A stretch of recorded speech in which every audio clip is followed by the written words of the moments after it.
तो चलिए आज एक सफर पर निकलते हैं, एक ऐसी खोज जो हमें हमारी पृथ्वी के सबसे बुनियादी हिस्सों यानी इसके विशाल महासागरों और महाद्वीपों को समझने में मदद करेगी।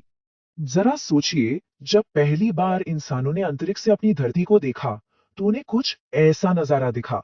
एक चमकता हुआ नीला गोला, ज्यादातर हिस्सा पानी, और इसी खूबसूरत नजारे की वजह से हमारी पृथ्वी का नाम पड़ा द ब्लू प्लैनेट या नीला ग्रह। देखिए, जूल्स वर्न ने 1870 में ही कितनी गहरी बात कही थी। ये लाइनें हमें याद दिलाती हैं कि समुद्र सिर्फ पानी का एक बड़ा भंडार नहीं है, बल्कि ये तो एक जीती जागती सांस लेती हुई दुनिया है। तो शुरुआत करते हैं पानी से, उस विशाल नीले हिस्से से जो हमारी दुनिया की पहचान है।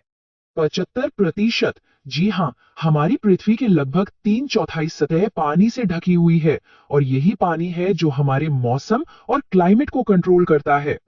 हाँ, हम स्कूल में 5 महासागरों के बारे में पढ़ते हैं, पैसिफिक, अटलांटिक, इंडियन, सदर्न और आर्कटिक। लेकिन सच तो ये है कि ये सब अलग नहीं है, ये सब आपस में जुड़े हुए हैं।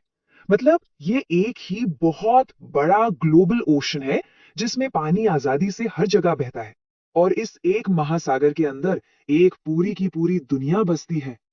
सोचिए, सबसे छोटे छोटे पौधों से लेकर इस धरती के सबसे बड़े जानवर तक, सब कुछ यही है, जिंदगी से लबालब। चलिए एक छोटी सी झलक देखते हैं। ये देखिए, सूरज की रोशनी वाली सतह पर जिंदगी कितनी चुलबुली है। लहरों में खेलती डॉल्फिन्स और धाराओं के साथ आराम से बहते समुद्री कछुए। और जैसे जैसे हम गहराई में जाते हैं, ये दुनिया और भी रहस्यमयी हो जाती है। यहाँ ताकतवर शार्क जैसे शिकारी भी हैं, और नाजुक सी स्टारफिश भी, सब एक साथ एक इकोसिस्टम का हिस्सा हैं। यही तो जिंदगी का कमाल है। लेकिन यहाँ एक बड़ा सवाल उठता है, अगर हमारी धरती पर इतना ज्यादा पानी है, तो फिर हम पानी की कमी या वाटर स्कार्सिटी की बातें क्यों सुनते हैं? ये थोड़ा अजीब नहीं लगता? तो इसका जवाब छिपा है इस वितरण में। देखिए, धरती का 97% पानी तो खारा है, समंदर का पानी, जिसे हम सीधे इस्तेमाल नहीं कर सकते। हमारे काम का मतलब मीठा पानी सिर्फ 3% है, और उस 3% का भी ज्यादातर हिस्सा ग्लेशियर और बर्फ में जमा हुआ है। अच्छा, तो पानी की बात हो गई, अब जमीन पर आते हैं, मतलब महाद्वीपों पर।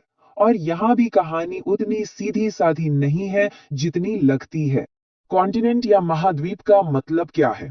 सीधा सा मतलब है जमीन का एक बहुत बड़ा लगातार फैला हुआ टुकड़ा। धरती की सतह का करीब 1/4 हिस्सा यही जमीन है। आसान लगता है ना? लेकिन अगर कोई पूछे कि दुनिया में कितने महाद्वीप हैं, तो जवाब क्या होगा? 7, 6, 5? मजे की बात यह है कि इसका कोई एक सही जवाब है ही नहीं। असल में महाद्वीपों को गिनना भूगोल से ज्यादा एक इंसानी परंपरा है, कोई पक्का नियम नहीं है। इसीलिए दुनिया के अलग अलग हिस्सों में स्कूलों में अलग अलग संख्या पढ़ाई जाती है, कहीं 7 तो कहीं 6, 5 या 4 भी। तो ये गिनती अलग अलग क्यों है? वजह है परिभाषा। जैसे नॉर्थ और साउथ अमेरिका, ये जमीन से तो जुड़े हैं, तो क्या इन्हें एक महाद्वीप गिनना चाहिए? और यूरोप और एशिया, ये तो एक ही बड़ा जमीनी हिस्सा है जिसे यूरेशिया कहते हैं। फिर भी इन्हें इतिहास और कल्चर की वजह से अलग अलग गिना जाता है। इसका एक बहुत अच्छा उदाहरण है ओलंपिक के छल्ले। ये 5 रिंग्स 5 बसे हुए महाद्वीपों को दिखाते हैं, अफ्रीका, अमेरिका, एशिया, ऑस्ट्रेलिया और यूरोप। इसमें अंटार्कटिका को नहीं गिना जाता, क्योंकि वहां कोई स्थायी आबादी नहीं रहती। अब बात करते हैं इन दोनों बड़ी ताकतों की, महासागर और महाद्वीप। ये एक दूसरे पर कैसे असर डालते हैं, और ये रिश्ता जिंदगी देता भी है और ले भी सकता है। एक तरफ तो महासागर जीवन दाता है, एसी से बादल बनते हैं, मॉनसून की बारिश होती है, जिससे हमारी खेती और जिंदगी चलती है। लेकिन दूसरी तरफ यही महासागर बड़े बड़े चक्रवात और तूफान भी पैदा करता है, जो तटीय इलाकों में भारी तबाही मचा सकते हैं। इस विनाशकारी ताकत का सबसे भयानक उदाहरण शायद 2004 में आई हिंद महासागर की सुनामी है। इसका कारण बना इंडोनेशिया के पास समुद्र के नीचे आया एक बहुत बड़ा भूकंप। घटना थी 26 दिसंबर 2004 की, जब उस भूकंप से उठी जानलेवा लहरें पूरे हिंद महासागर में फैल गई, और प्रभाव इतना भयानक था कि 14 देशों में 2 लाख से ज्यादा लोगों की जान चली गई। इतिहास की सबसे बड़ी प्राकृतिक आपदाओं में से। लेकिन उस बड़ी त्रासदी से एक जरूरी सबक भी मिला। आज उस क्षेत्र के सभी देश, जिसमें भारत भी शामिल है, मिलकर एक बहुत ही एडवांस्ड सुनामी वार्निंग सिस्टम पर काम करते हैं। ये सिस्टम पहले से चेतावनी देकर भविष्य में ऐसी आपदाओं से अनगिनत जानें बचाने में मदद करता है। तो इस पूरी चर्चा से एक बात तो साफ हो जाती है, हमारी दुनिया अलग अलग टुकड़ों में नहीं बटी है।